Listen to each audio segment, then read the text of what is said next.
Fala, meus queridos estudantes, tudo bem com vocês? Aqui é o professor Sérgio Coelho novamente e vamos falar um pouquinho aí sobre a Rússia.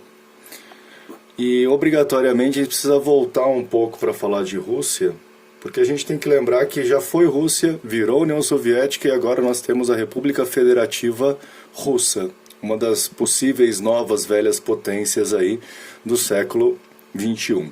Perfeito? E aí não tem como a gente fugir da Revolução Russa de 17, lembrando que a mais importante para nós em geografia é a Revolução de Outubro, que é a famosa Revolução Bolchevique. Por que ela é tão importante para a gente?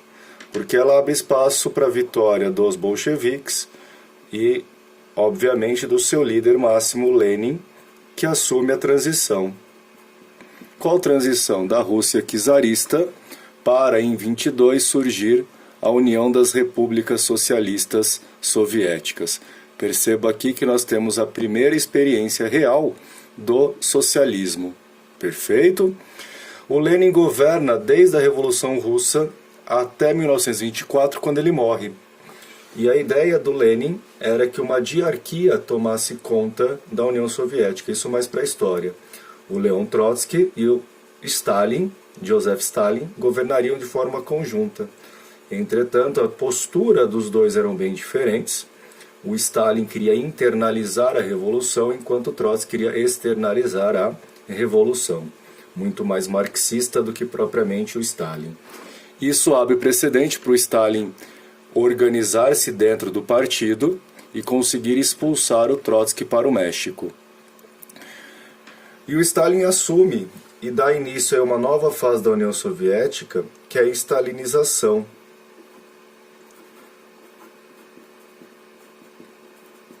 Que é a criação e a personificação do Estado soviético na figura do próprio Stalin. Outra coisa bastante importante é que ele aprofunda os planos quinquenais, que já era proposto pelo Lenin, mas ele exerce aí uma forte centralização. Então aqui, ó, na mão do Stalin, esses planos quinquenais promovem uma forte centralização. Tranquilo? Então aqui, ó, uma forte centralização. Tudo depende de Moscou. Outro ponto que traz consequências para a Rússia hoje é um processo conhecido como o liquidificador étnico. Liquidificador étnico. O que pode aparecer para vocês como uma russificação. Então o Stalin inicia, mesmo ele não sendo russo, sendo georgiano, uma russificação de todo o espaço soviético. Lembrar que a gente tem ali, no auge da União Soviética, 15 repúblicas com realidades distintas, formando uma única associação, no caso, um país único chamado União Soviética. Para minimizar os movimentos separatistas, as tensões em relação a Moscou, o Stalin espalha a população russa pelo espaço soviético, retirando dos países de origem a população local. Então ele promove aí uma mistura dos povos, muito parecido com o que os incas já fizeram na América pré-colombiana. Por que isso traz tensões hoje, gente? Nacionalismos. Tá? Os nacionalismos dentro da Rússia ainda são muito fortes, porque com o fim da União Soviética, as fronteiras não foram tão bem resolvidas assim. Mas voltando aqui, o Stalin se aproveita de uma crise internacional em 29 e promove um grande crescimento da União Soviética. Tanto que chegamos à Segunda Guerra Mundial com a União Soviética já fortalecida,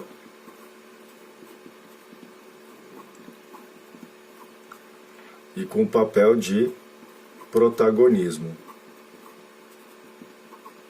Então a União Soviética é uma grande protagonista da Segunda Guerra Mundial.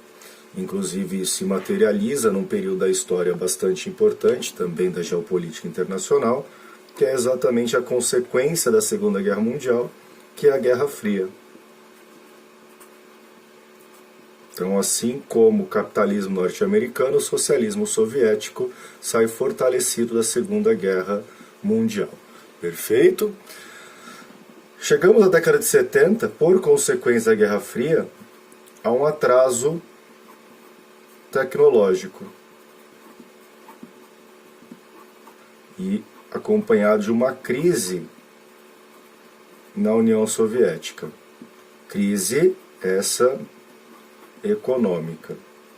Aquilo que eu já falei para vocês, que na Guerra Fria os parceiros e amiguinhos da União Soviética trouxeram muito mais prejuízos do que lucro. Então as relações desiguais, como subsídios dados ao petróleo vendido para Cuba, como pagar um valor acima do mercado para o açúcar cubano, manter a sua influência direta nos países do leste europeu, trouxe um grande peso para a economia soviética, ou seja, um déficit comercial e também econômico. E o atraso tecnológico se dá pelo seguinte motivo: corrida espacial e armamentista.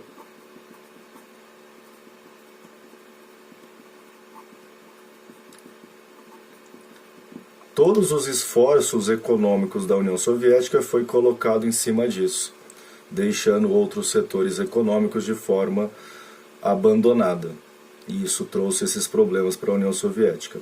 E essa crise iniciada nos anos 70 vai explodir nos anos 80, quando o então presidente da União Soviética, o Gorbachev,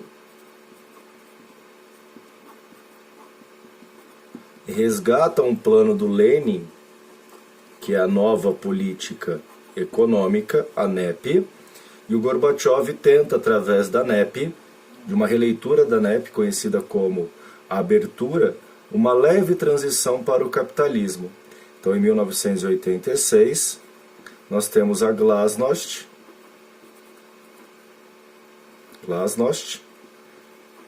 que é política, uma abertura política, fim do monopartidarismo, e também buscava uma desburocratização. E a perestroika,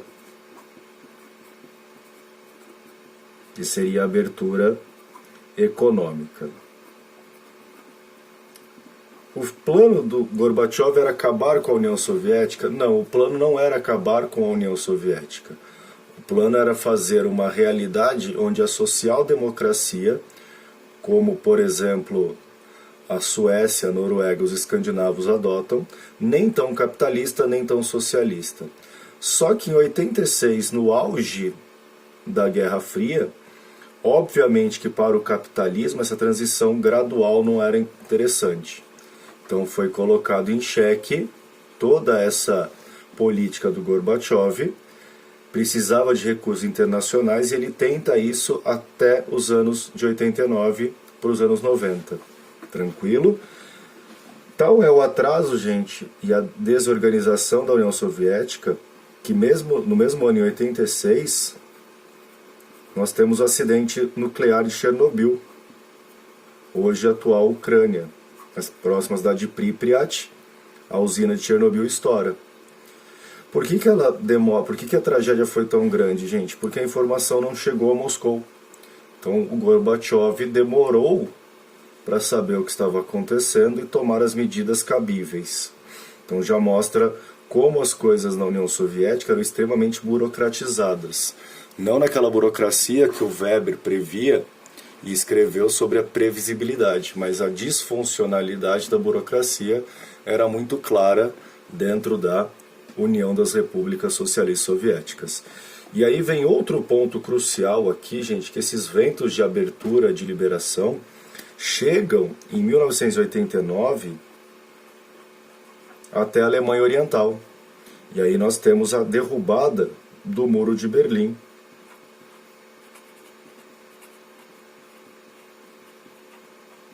E essa derrubada do Muro de Berlim é o marco do fim da Guerra Fria. Tanto que os anos 90 é marcado em 1991 pela dissolução da União Soviética.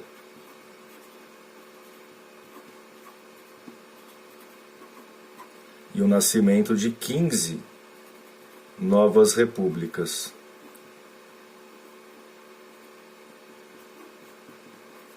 Quinze países independentes surgem disso. E, obviamente, para manter o centralismo em Moscou e a sua zona de influência, surge a CEI, que é a Comunidade dos Estados Independentes. Não participam da CEI, tá? Não participam os países bálticos, Estônia, Letônia e Lituânia, e a Geórgia, que sai em 2008, a gente já vai ver o porquê. Perfeito? E aí, para falar dos anos 90, gente, na Rússia, a gente fala aí da transição da União Soviética para a Rússia através de um cidadão chamado Boris Yeltsin.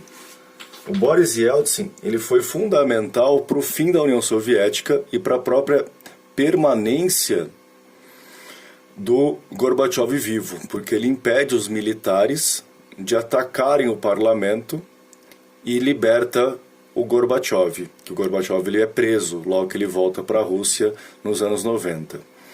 E o Yeltsin assume a presidência da Rússia e é o cara responsável pela introdução do neoliberalismo na Rússia.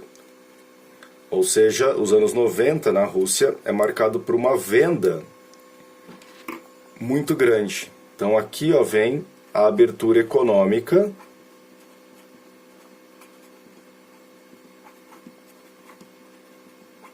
e uma política ostensiva de privatização. Só que isso acaba levando a uma série de acusações ao Boris Yeltsin, inclusive de insanidade mental. E o parlamento russo, a Duma, pede o impeachment do Yeltsin por incapacidade administrativa. O Yeltsin, atendendo os interesses internacionais do grande capital, ele bombardeia a Duma e dá um golpe de Estado. Então ele começa a governar a partir de 93 de forma única a União Soviética, a Rússia, e põe em prática essa privatização ostensiva. Tanto é o caos, gente, que em 93 nós temos o primeiro movimento dentro do espaço da nova Rússia, que é a Guerra da Chechênia. A Chechênia é uma região da Rússia localizada no Cáucaso. E ela é de maioria islâmica. Em 93, a Chechênia declara independência. E guerrilheiros chechenos, que não dá para falar de exército porque não existe o Estado, derrotam o exército russo. Então aqui a gente tem uma derrota russa, que fica muito feio para o Boris Yeltsin. E esse governo do Yeltsin, ele é marcado pelos males do neoliberalismo, porque se a gente fala de uma política ostensiva de privatização, vale lembrar que tudo na Rússia pertencia ao Estado, porque era um país socialista. Então se vende praticamente todo o patrimônio russo. E isso aumenta a pobreza, aumenta casos de suicídios, alcoolismo. E em 99, para tentar reverter e salvar o seu governo, que vai de 91 a 99, o Yeltsin chama um cara conhecido como Vladimir Putin para ser primeiro-ministro. E o Putin manda invadir a Chechênia, na Segunda Guerra da Chechênia, e promove um massacre, dando uma moral gigantesca ao próprio Putin, que se candidata à presidência nos anos 2000, tá? Então o Putin assume no começo dos anos 2000, e ele traz de volta a velha Rússia, ou seja, aquela que nunca deveria deixar de ter sido potência. Então aquela herança da União Soviética, potência, é o que o Putin vai resgatar, inclusive valorizando muito o espaço russo. Perfeito? Ele enfrenta uma guerra na Geórgia, em 2008, por conta de uma região chamada Ossétia, que é dividida entre a Geórgia e a Rússia. A Ossétia do Sul pertence à Geórgia e a Ossétia do Norte pertence à Rússia. Só que nas duas áreas há uma maioria russa. E o governo da Geórgia ataca guerrilheiros russos separatistas e a Rússia invade a Geórgia para defender os seus cidadãos na Ossétia do Sul. Esse evento em 2008 promove o afastamento da Geórgia da CEI e a aproximação da Geórgia ao bloco ocidental. Lembrando que a Geórgia também é um país do Cáucaso. Por que tantos problemas no Cáucaso, gente? O Cáucaso envolve rotas de oleoduto e gasoduto. E tem grandes reservas também de gás natural. E é fundamental para a geopolítica russa, além de mirar o Ártico recentemente, por conta de novas rotas comerciais, possibilidade de novos recursos minerais, a Rússia mira o Cáucaso, porque faz a ligação dos países da Ásia Central, que estão sob influência ainda da Rússia, aqueles que ali estão, que não o Paquistão e o Afeganistão, com o Ocidente. Então é uma rota importante na geopolítica energética russa. Outro ponto, em 2014, depois de uma tensão com a Ucrânia, então vem aqui a crise da Ucrânia, em 2014, que nada mais é que uma consequência e uma continuidade da Revolução Laranja,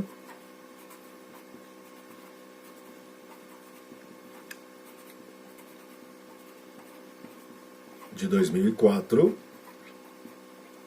onde a Ucrânia é disputada entre a União Europeia e a Rússia. Ou seja, quem vai influenciar a Ucrânia. Há um golpe, o presidente é assassinado e a Ucrânia continua atrelada em 2004 à Rússia. Em 2014, sobre a promessa de uma votação da tentativa de aproximação da Ucrânia com a União Europeia, o presidente fecha o acordo com o parlamento. Entretanto, no dia da votação, ele nega esse acordo e se aproxima da Rússia. Isso leva a população às ruas em 2014. Lembra que 2014 também é um ano marcado por movimentações sociais, inclusive no Brasil. E eles conseguem fazer com que o presidente abandone o país e fuja para a Rússia. Como forma de manter o seu poder e demonstrar poder em relação à Ucrânia, a Rússia pergunta à população da Crimeia através de um referendo se eles preferem ser russos ou ucranianos. Lembra do Stalin, que a gente falou no comecinho da aula, do liquidificador étnico? Então, isso faz sentido agora, porque a maior população da Crimeia, mesmo sendo território da Ucrânia, é russa. 80% da Crimeia era russa. E aí a população da Crimeia opta, obviamente, em pertencer à Rússia. Tudo bem? Outro ponto importante quando a gente fala de Rússia, lembrar que é um país também carente por terras agricultáveis e também carente para saídas para o mar quente. Então a Rússia está isolada dentro dela mesma. O último ponto para vocês aqui é que a Rússia se torna, pela aproximação com a China, novamente, cada vez mais asiática e cada vez menos europeia. Perfeito? Aquele forte abraço e até o nosso próximo encontro.